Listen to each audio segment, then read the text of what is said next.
മൂകം കരോതി വാചാരം പങ്കും ലംഘയത്തെ ഗിരിം യത്കൃപാതമഹം വന്ദേ പരമാനന്ദമാധവം. ഇന്ന് വിഷ്ണു സഹസ്രനാമത്തിലെ 63-ാമത്തെ ശ്ലോകത്തിൻ്റെ അർത്ഥം പറയാം. ശുഭാംഗ ശാന്തിദ സ്രഷ്ട കുമുദ കുവലേശയ ഗോഹിതോ ഗോപതിർഗോപ്ത വൃഷഭാക്ഷോ വൃഷപ്രിയ. ശുഭാംഗ എന്ന് ആദ്യത്തെ നാമധേയം. ശ്ലോകത്തിലെ ആദ്യത്തെ നാമധേയം ശുഭാംഗ, ശുഭമായിട്ടുള്ള അംഗങ്ങളോട് കൂടിയവൻ. ശുഭം എന്ന് വെച്ചാൽ കാഴ്ചയ്ക്ക് സുന്ദരമായിട്ടുള്ള അംഗങ്ങളോട് കൂടിയവൻ, മറ്റുള്ളവർക്ക് ശുഭത്തെ നൽകുന്നതായിട്ടുള്ള അംഗങ്ങളോട് കൂടിയവൻ, സുന്ദരമായിട്ടുള്ള ശരീരത്തെ വഹിക്കുന്നവൻ എന്ന് ശുഭാംഗ എന്നുള്ളതിൻ്റെ അർത്ഥം. ഭഗവാന്റെ ശുഭങ്ങളായിട്ടുള്ള അംഗങ്ങളായതുകൊണ്ട്, മനോഹരങ്ങളായ അവയവങ്ങളായതുകൊണ്ട് ഭഗവാന് ശുഭാംഗനെന്ന് നാമധേയം. ഇനി ശാന്തിദഹ, ശാന്തിയെ നൽകുന്നവൻ. ശാന്തിം ദദാതി ഇതി ശാന്തിദഹ, ശാന്തിയെ നൽകുന്നവൻ എന്നർത്ഥം. അതായത് ശാന്തി ഇല്ലാണ്ട് ആക്കുന്നത് എന്താണ്? രാഗം, ദ്വേഷം തുടങ്ങിയതായിട്ടുള്ള മനോവികാരങ്ങളാണ് മനസ്സിന് ശാന്തി ഇല്ലാതാക്കുന്നത്. ആ രാഗദ്വേഷാദികളായിട്ടുള്ള ദോഷങ്ങളിൽ നിന്നെല്ലാം മോചിപ്പിച്ച്, മനസ്സിനെ മോചിപ്പിച്ച് ശാന്തിയെ നൽകുന്നു. ഭഗവത് ഭക്തി ശാന്തിയെ നൽകുന്നു എന്നുള്ളത് കൊണ്ട് ഭഗവാന് ശാന്തിദഹ എന്ന് പേര്. ഭഗവാനോടുള്ളതായ ഭക്തി, പ്രേമം, മനസ്സിലുള്ളതായ രാഗദ്വേഷാദികളായ ദോഷങ്ങളെ മുഴുവൻ മാറ്റി നിർത്തി മനസ്സിന് ശാന്തിയെ നൽകുന്നു എന്നതുകൊണ്ട് ഭഗവാന് ശാന്തിദഹ എന്നുള്ളതായ നാമധേയം. ഇനി സ്രഷ്ട, സൃഷ്ടിക്കുന്നവൻ എന്നർത്ഥം. സ്വതേ ബ്രഹ്മാവിനെയാണ് സ്രഷ്ടാവ് എന്ന് നമ്മൾ പറയാറുള്ളത്. പക്ഷേ ആ ബ്രഹ്മാവിൻ്റെയും കൂടി സൃഷ്ടികർത്താവാണ് ഭഗവാൻ എന്നുള്ളത് കൊണ്ട്, പരമാത്മാവ്, ആ ഭഗവാൻ ബ്രഹ്മാവിനെയും കൂടി സൃഷ്ടിക്കുന്നത് ആ പരമാത്മാവാണ് എന്നതുകൊണ്ട് ഭഗവാന് സ്രഷ്ട എന്ന് നാമധേയം. സർഗത്തിൻ്റെ ആദിയിൽ, സൃഷ്ടിയുടെ ആദിയിൽ എല്ലാറ്റിനെയും സൃഷ്ടിക്കുന്നത് ഭഗവാനാണ്. സർവഭൂതങ്ങളെയും സൃഷ്ടിക്കുന്നത് ഭഗവാനാണ് എന്നതുകൊണ്ട് ഭഗവാന് സ്രഷ്ട എന്നുള്ളതായ നാമധേയം. ഈ കുമുദഹ എന്ന് അടുത്ത നാമധേയം. കുമുദഹ, കു എന്ന് വെച്ചാൽ ഭൂമി എന്നർത്ഥം. കുഹു എന്നുള്ളതിന് ഭൂമി, കുഹു എന്നുള്ള വാക്കിന് ഭൂമി എന്നർത്ഥമുണ്ട്. അപ്പോൾ ആ ഭൂമിയിൽ മോദിക്കുന്നവൻ, സന്തോഷിക്കുന്നവൻ കുമുദഹ. ഭൂമിയെ വിഷയമാക്കി സന്തോഷിക്കുന്നവൻ കുമുദഹ എന്ന്, കുമുദഹ എന്ന വാക്കിന് അർത്ഥം. അതായത് ഭഗവാന്റെ തന്നെ പത്നിയാണ് ഭൂമിദേവി എന്നതുകൊണ്ട് ആ ഭൂമിദേവിയിൽ സന്തോഷിക്കുന്നു എന്നതുകൊണ്ട്, സന്തോഷം കാണുന്നു എന്നതുകൊണ്ട് ഭഗവാന് കുമുദഹ എന്ന് നാമധേയം. കുമുദ കുവലേശയ എന്ന അടുത്ത നാമധേയം. അപ്പോൾ കുഹു എന്നുള്ളതിന് ഭൂമി എന്നാണ് അർത്ഥം. നേരത്തെ പറഞ്ഞു കുമുദഹ എന്നുള്ള വാക്കിൻ്റെ അർത്ഥം പറയുമ്പോൾ കുമുദഹ എന്ന്, കു എന്നുള്ളത് ഭൂമിയുടെ പര്യായമാണ്, ഭൂമിദേവിയുടെ പര്യായമാണ് കുഹു എന്നുള്ളത്. ആ ഭൂമി ജലത്തിൽ സ്ഥിതി ചെയ്യുന്നു എന്നുള്ളത് കൊണ്ട് കുവലം എന്നുള്ളതിന് ജലം എന്നർത്ഥമുണ്ട്. വലനം ചെയ്യുക എന്ന് വെച്ചാൽ സ്ഥിതി ചെയ്യുക, അതിൽ ചലിക്കുക എന്നൊക്കെ അർത്ഥമുണ്ട്. അപ്പോൾ ആ ഭൂമിദേവി ഭൂമി ജലത്തിൽ ശയിക്കുന്നു എന്നതുകൊണ്ട് കുവലം എന്ന്, ജലത്തിന് കുവലം എന്ന് പേര്. ആ കുവലത്തിൽ ശയിക്കുന്നവൻ, ജലത്തിൽ ശയിക്കുന്നവൻ എന്നതുകൊണ്ട് കുവലേശയ എന്ന് ഭഗവാന് നാമധേയം.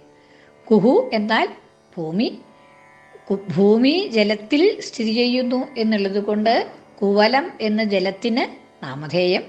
ആ കുവലത്തിൽ, ജലത്തിൽ ശയിക്കുന്നത് കൊണ്ട് ഭഗവാന് കുവലേശയൻ എന്നുള്ളതായ നാമധേയം.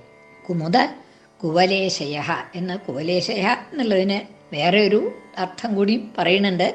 കുവലം എന്ന് പറഞ്ഞിട്ടുണ്ടെങ്കിൽ ഈ ലന്തക്കുരു, ലന്തക്കായ എന്നുള്ള അർത്ഥമുണ്ട്.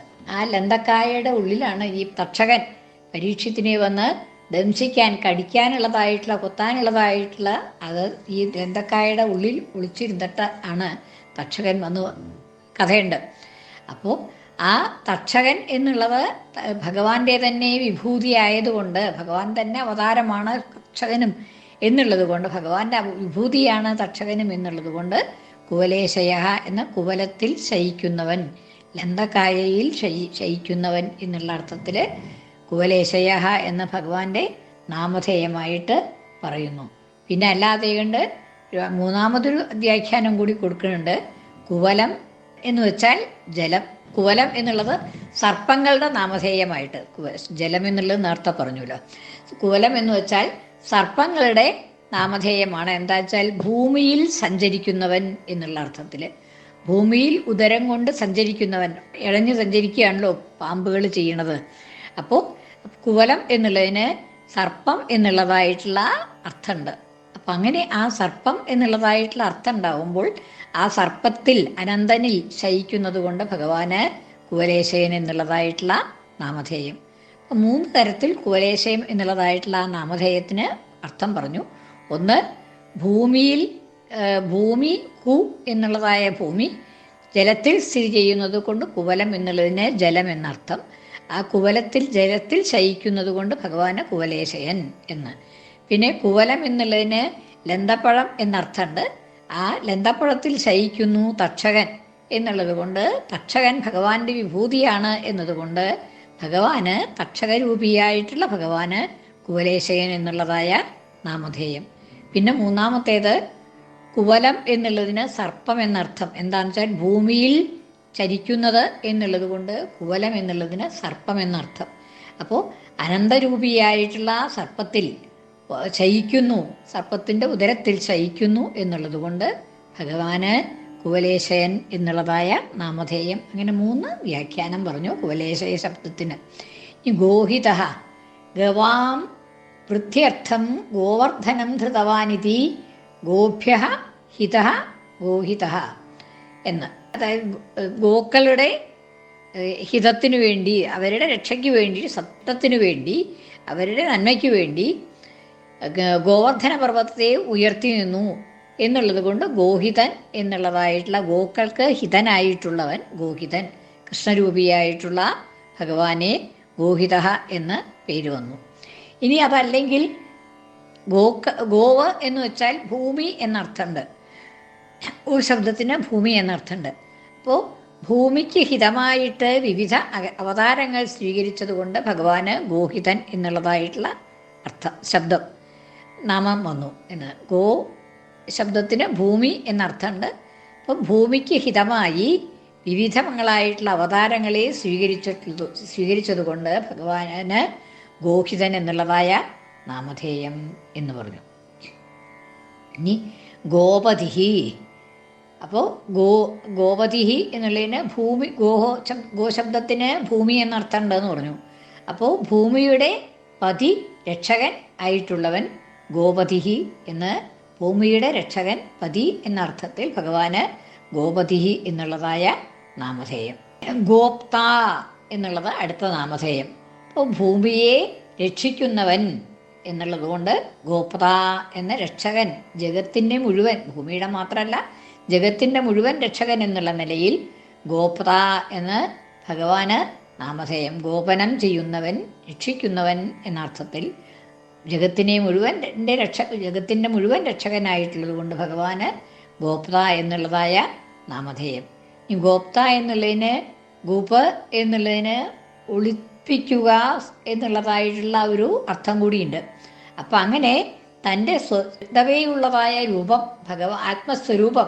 ആത്മസ്വരൂപം തൻ്റെ തന്നെ മായയെ കൊണ്ട് മറച്ചു വയ്ക്കുന്നു എന്നതുകൊണ്ട് ഭഗവാന് ഗോപ്ത, ഗോപനം ചെയ്യുന്നവൻ, മറച്ചു വയ്ക്കുന്നവൻ, തൻ്റെ യഥാർത്ഥ സ്വരൂപത്തെ തൻ്റെ തന്നെ മായ കൊണ്ട് മറച്ചു വയ്ക്കുന്നു എന്നതുകൊണ്ട് ഭഗവാന് ഗോപത എന്നുള്ളതായ നാമധേയം. ഇനി അടുത്തത് വൃഷഭാക്ഷ എന്ന്. വൃഷ എന്ന് വെച്ചാൽ ധർമ്മം എന്നാണ് എന്ന് നേരത്തെ പറയേണ്ടായിട്ടുണ്ട്. ധർമ്മം എന്ന അർത്ഥമുണ്ട്. വൃഷശബ്ദത്തിന് ധർമ്മം എന്ന് അർത്ഥമുണ്ട്. അപ്പോൾ ധർമ്മങ്ങളാകുന്ന അക്ഷികൾ ഉള്ളവൻ, നേത്രങ്ങൾ ഉള്ളവൻ, ധർമ്മമാകുന്ന നേത്രങ്ങൾ ഉള്ളവൻ വൃഷഭാക്ഷ എന്ന്. വൃഷഭം എന്നുള്ളതിന് ധർമ്മം എന്നർത്ഥം. അപ്പോൾ വൃഷഭമാകുന്ന അക്ഷിയോട് കൂടിയവൻ, ധർമ്മമാകുന്ന നേത്രങ്ങളോട് കൂടിയവൻ വൃഷഭാക്ഷൻ എന്ന്. ഇനി അതല്ലെങ്കിൽ വർഷിക്കുന്നതായിട്ടുള്ള അക്ഷികളോട് കൂടിയവൻ. എന്തിനെ വർഷിക്കുക? ഭക്തന്മാരുടെ അഭിലാഷങ്ങളെ മുഴുവൻ വർഷിക്കുന്നതായിട്ടുള്ള നേത്രങ്ങളോട് കൂടിയവൻ എന്നുള്ള അർത്ഥത്തിലും വൃഷഭാക്ഷ എന്ന് പേര്. വർഷിക്കുക എന്നുള്ള അർത്ഥത്തിൽ വൃഷഭ എന്ന്. അതായത് ഭക്തന്മാരുടെ കാമങ്ങളെ അഭിലാഷങ്ങളെ മുഴുവൻ വർഷിക്കുന്നവൻ എന്ന അർത്ഥത്തിൽ വൃഷഭാക്ഷ എന്ന്. അതല്ലെങ്കിൽ ധർമ്മമാകുന്ന അക്ഷികളോട് കൂടിയവൻ വൃഷഭാക്ഷ എന്ന് രണ്ട് വിധത്തിലും അർത്ഥം പറഞ്ഞു. ഇനി വൃഷപ്രിയ, വൃഷ എന്ന് വെച്ചാൽ ധർമ്മം എന്നുള്ള അർത്ഥമുണ്ട് എന്ന് പറഞ്ഞു. ധർമ്മം പ്രിയമായിട്ടുള്ളവൻ, ഭഗവാന് ധർമ്മം ഏറ്റവും പ്രിയമായിട്ടുള്ളതാണ്. അതുകൊണ്ട് ഭഗവാൻ വൃഷപ്രിയ എന്ന്. അല്ലെങ്കിൽ വൃഷ പ്രിയ യസ്യ സഹ എന്ന്, വൃഷപ്രിയ എന്ന് അങ്ങനെ ഒരർത്ഥം. അതല്ലെങ്കിൽ വൃഷസ്യ പ്രിയ എന്നുള്ളത് വൃഷശ്ചാസൗ വൃഷസ്യ പ്രിയ, ധർമ്മത്തിന് പ്രിയനായിട്ടുള്ളവൻ എന്നാവാം. അല്ലെങ്കിൽ വൃഷനും പ്രിയനും ആയിട്ടുള്ളവൻ എന്നുള്ള അർത്ഥത്തിൽ വൃഷഹാച പ്രിയഹാച, വൃഷഹാച അസൗ പ്രിയഹാച വൃഷപ്രിയ എന്ന് അങ്ങനെയും അർത്ഥം പറയാം എന്ന്. അപ്പോൾ അവിടെ 3 വിധത്തിൽ അർത്ഥമായി. വൃഷഃ പ്രിയഃ യസ്യ സ വൃഷപ്രിയ, വൃഷം ധർമ്മം പ്രിയമായിട്ടുള്ളവൻ. വൃഷസ്യ പ്രിയഃ, ധർമ്മത്തിന് പ്രിയനായിട്ടുള്ളവൻ. വൃഷഹാച അസൗ പ്രിയഃ ച, വൃഷനും അതായത് ധർമ്മവും പ്രിയനും ആയിട്ടുള്ളവൻ വൃഷപ്രിയ എന്ന് അങ്ങനെ അർത്ഥം പറയാം എന്ന് വന്നു. ശുഭാംഗ ശാന്തിത സ്രഷ്ട കുമുദ കുവലേശയ ഗോഹിതോ ഗോപതിർഗോപ്ത വൃഷഭാക്ഷോ വൃഷപ്രിയ.